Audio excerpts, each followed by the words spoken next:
Very warm good evening to everyone.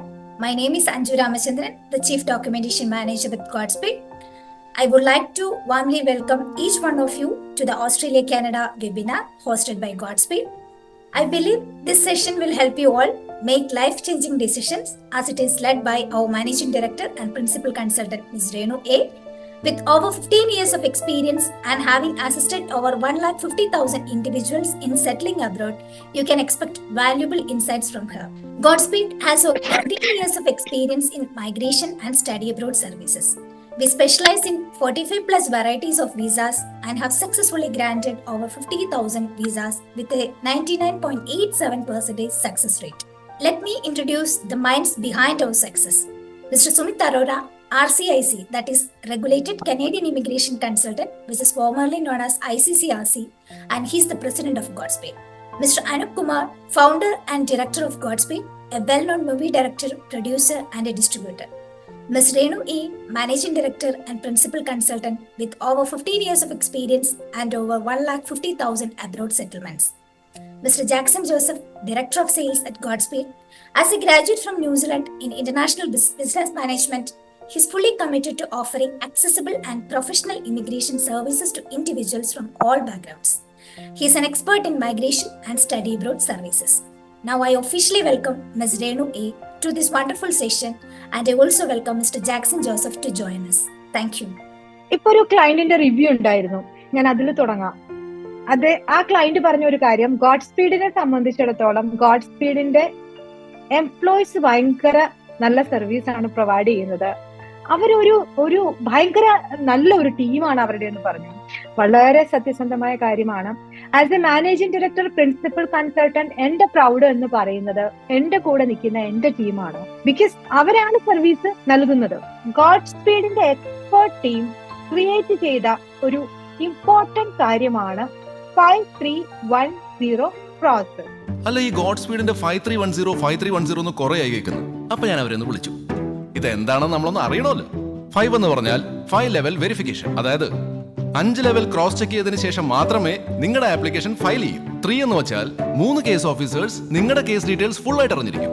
അപ്പൊ ഏതെങ്കിലും case ഓഫീസേഴ്സിന് personal എമർജൻസിയോ health ഇഷ്യൂസോ വന്നാല് നിങ്ങളുടെ കേസിന് ഒരു ഡിലേയും വരില്ല എന്ന്. കൊള്ളാല്ലേ?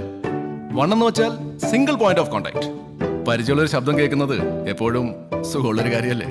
പിന്നെ ഒരു സീറോയും കൂടി ഉണ്ടല്ലോ. സീറോ എന്ന് വെച്ചാൽ സീറോ വറീസ് ഫോർ യു. അതായത് നിങ്ങളുടെ ആപ്ലിക്കേഷൻ പ്രോസസ്സിൽ complete peace of mind. Godspeed, study abroad and migration made easy. ഏതൊക്കെ കാറ്റഗറി വിസ വഴി നമുക്ക് പോകാം? എന്താണ് ഗവൺമെന്റിന്റെ plans?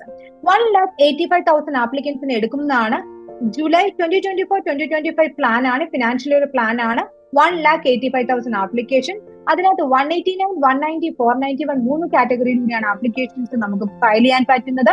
16,900 application for 189, 33,000 applications for 190 and 491 33,000 application എടുക്കുന്നതാണ് ഓസ്ട്രേലിയൻ ഗവൺമെന്റ് പറയുന്നത്. എന്താണ് കനഡിയൻ ഗവൺമെന്റിന്റെ target?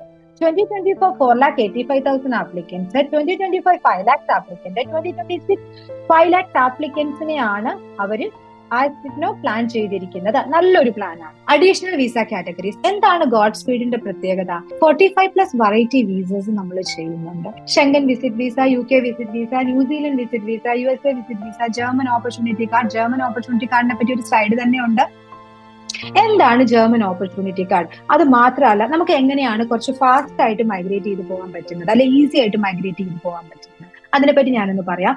Germany opportunity card newly introduced job search programme ആണ് ജർമ്മനി ഓപ്പർച്യൂണിറ്റി കാർഡ്. 4 lakhs ആപ്ലിക്കൻസിനെ വേണം എന്നാണ് പറയുന്നത്. സ്കിൽ ഷോർട്ടേജ് പ്രസന്റ് സിറ്റുവേഷൻ ജർമ്മനിയിലുണ്ട്. ഇമ്മീഡിയറ്റ് വർക്ക് പെർമിറ്റ് ആണ്. Accompany with family, pathway to German PR. Note it down, very much important. I am 24 years, madam. But ഒരു fresher ആയിട്ട് mechanical engineer ആയിട്ട് ഓസ്ട്രേലിയക്ക് നോക്കിയാൽ വിസ കിട്ടാനുള്ള ചാൻസ് ഉണ്ടോ? മെക്കാനിക്കൽ എഞ്ചിനീയേഴ്സ് വിസ കിട്ടിക്കൊണ്ടിരുന്നതായിരുന്നു. നമ്മളിപ്പോ തന്നെ ഒരു കേസ് പഠിക്കാത്ത ഒരു മെക്കാനിക്കലിനെ കാണിച്ചിട്ടുണ്ടായിരുന്നു എന്ന് എനിക്ക് തോന്നുന്നു. അദ്ദേഹം ഒരു ഫ്രഷർ ആയിരുന്നു. 2022-20 ആ ഒരു ടൈമിൽ ഒത്തിരി ഫ്രഷേഴ്സ് എഞ്ചിനീയേഴ്സിന് ഗവൺമെന്റ് ഓക്യുപ്പേഷൻ സ്റ്റിക്ക് ചെയ്തിട്ടുണ്ട്. എഞ്ചിനീയറിംഗ് ഈസ് ഹൈ ഡിമാൻഡ് ആണ്. ഞാൻ പറയുന്നത്, താങ്കൾ ഒരു കാര്യം ചെയ്യും, സ്കിൽ അസസ്മെന്റ് കംപ്ലീറ്റ് ചെയ്തിട്ട് നമുക്ക് പൂളിൽ കയറി കിടക്കാം. എക്സ്പ്രഷൻ ഓഫ് ഇൻട്രസ്റ്റ് 189, 190, 491 എല്ലാ സ്റ്റേറ്റും എല്ലാ റീജിയൻസും നമ്മൾ സെപ്പറേറ്റ് ആപ്ലിക്കേഷൻ ഫയൽ ചെയ്ത് തരാം. എപ്പോഴാണ് പിക്ക് ചെയ്യുക? നമ്മൾ ഒരു ദിവസം രാവിലെ എഴുന്നേറ്റ് നോക്കിയപ്പോഴത്തേക്ക് വന്നു 32 ഇൻവിറ്റേഷൻ. അതിലും മൊത്തം ഫ്രഷേഴ്സ് എഞ്ചിനീയേഴ്സ്. കുറെ എക്സ്പീരിയൻസും ഉണ്ടായിരുന്നു. എഞ്ചിനീയറിംഗ് ടെക്നോളജിസ്റ്റ് ഒക്കെ ഫ്രഷേഴ്സിന് എടുത്തേക്കുന്നു. നമ്മൾ തന്നെ അത്ഭുതപ്പെട്ടു പോയി വാട്ട് ഹാപ്പൻ. അതാണ് ഓസ്ട്രേലിയൻ ഗവൺമെന്റ്. ഒന്നും പറയാൻ പറ്റില്ല, പൂളിൽ കിടക്കണം. അപ്പൊ താങ്കളോട് എനിക്ക് പറയാനുള്ളത്, ഞങ്ങൾ ഗൈഡൻസ് തരാം, താങ്കൾ പൂളിൽ കയറി കിടക്കും. പൂളിൽ നമുക്ക് എത്രയും പെട്ടെന്ന് താങ്കളെ ഇടാം. 189, 190, 491 നമുക്ക് ഇട്ട് വെക്കാം. ഇൻവിറ്റേഷൻ, ഇന്നലെ ഇൻവിറ്റേഷൻ നടന്നു. ഇത്രയും സ്ഥലങ്ങൾ ഓപ്പൺ ആണ്. അവർക്ക് എഞ്ചിനീയേഴ്സിന്റെ റിക്വയർമെന്റ് വന്നു കഴിഞ്ഞാൽ അവർ ഓഫ് ഓൺഷോർ ഒന്നുമില്ല, അവർ ഫ്രഷേഴ്സിനെ വേണമെങ്കിലും എടുക്കാം. So at the earliest expression of interest നമുക്ക് ക്രിയേറ്റ് ചെയ്യണം.